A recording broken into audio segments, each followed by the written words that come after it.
ಸಂಧಾನ ಸಭೆ ವಿಫಲ ಹಿನ್ನೆಲೆ ಮತ್ತಷ್ಟು ಕೆರಳಿದ್ದಾರೆ ಟ್ರಂಪ್. ಟ್ರಿಗರ್ ಮಾಡಿದೆ ಇದು. ಇರಾನ್ಗೆ ಖಡಕ್ ಎಚ್ಚರಿಕೆಯನ್ನು ಕೊಟ್ಟಿದ್ದಾರೆ ಟ್ರಂಪ್. ಇಲ್ಲಿ ಹೋರ್ಮುಜ್ಗೆ ಹಡಗುಗಳನ್ನು ಪ್ರವೇಶಿಸಲು ಬಿಡುವುದಿಲ್ಲ. ಹೋರ್ಮುಜ್ನಿಂದ ಹಡಗುಗಳನ್ನು ಹೊರಹೋಗಲು ಬಿಡಲ್ಲ. ನೋಡಿ ಎಂಥ ಎಚ್ಚರಿಕೆ ಕೊಟ್ಟಿದ್ದಾರೆ ಅವರು. ದಿಗ್ಬಂಧನಗೊಳಿಸಲು ಶೀಘ್ರ ಪ್ರಾರಂಭ ಮಾಡ್ತೀವಿ, ಎಲ್ಲ ಹಡಗನ್ನು ನಾವು ಕಂಟ್ರೋಲ್ ಮಾಡ್ತೀವಿ, ಯುನೈಟೆಡ್ ಸ್ಟೇಟ್ಸ್ ಸೈನಿಕರು ನಿಯಂತ್ರಿಸೋಕೆ ಪ್ರಾರಂಭ ಮಾಡ್ತಾರೆ.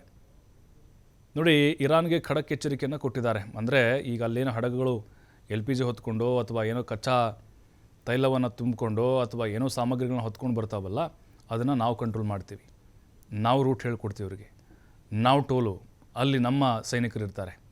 ನೋಡಿ, ಇದೆಲ್ಲ ಟ್ರಂಪ್ ಹೇಳ್ತಿದ್ದಾರೆ ಅಷ್ಟೇ, ಬಟ್ ಅದು ಸಾಧ್ಯ ಆಗಲ್ಲ. ಯಾಕೆಂದರೆ ಇರಾನ್ ಕೂಡ ಅಷ್ಟು ಸುಲಭ ಇಲ್ಲ, ಬಿಟ್ಕೊಡಲ್ಲ ಅವರು. ಅಲ್ಲಿ ಎಲ್ಲ ಅವ್ರ ಮಿಲಿಟ್ರಿಯನ್ನು ಅವರು ಸ್ಟ್ರಾಂಗ್ ಮಾಡ್ಕೊಳ್ತಾ ಇದ್ದಾರೆ.